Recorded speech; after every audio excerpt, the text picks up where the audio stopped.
And I guess my next question would have to be, is there a world in which Russia accepts a deal where they don't get any territory like the Donbass region? I don't know. I do know that right now Putin does not seem very inclined to compromise. He still seems confident, in fact, overconfident in his military's ability to kind of achieve his minimal objective of taking the rest of the Donbass through force if necessary.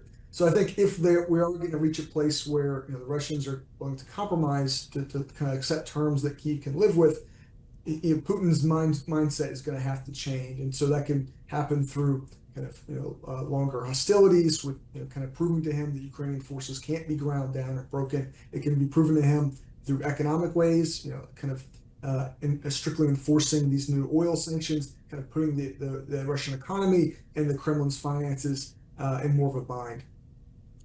And Zelensky has long said that he wanted Ukraine to be part of NATO, but he said in these recent rounds of negotiations, he's willing to drop this idea of Ukraine having NATO membership in exchange for U.S. security guarantees. What do you make of that? Well, I think Zelensky is kind of recognizing reality that, at least in Washington and some other European capitals, that there's not consensus on bringing Ukraine into NATO. That's true on a bipartisan basis here in DC.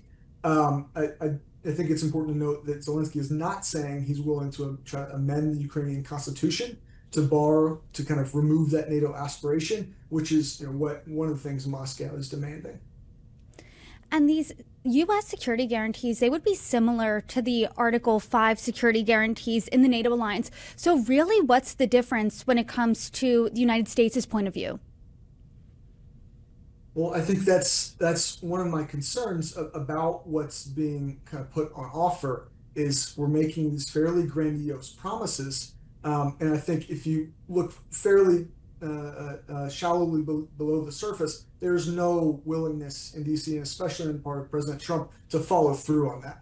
And so I'm a little concerned we're getting out over our skis and kind of setting ourselves up to have that bluff called. I mean, after all, this war is a continuation war of the 2014-2015 war. There could very well be a third war. I would hate to see us kind of bluff and then kind of have our credibility questioned, which could have implications for credibility of our actual Article 5 for NATO.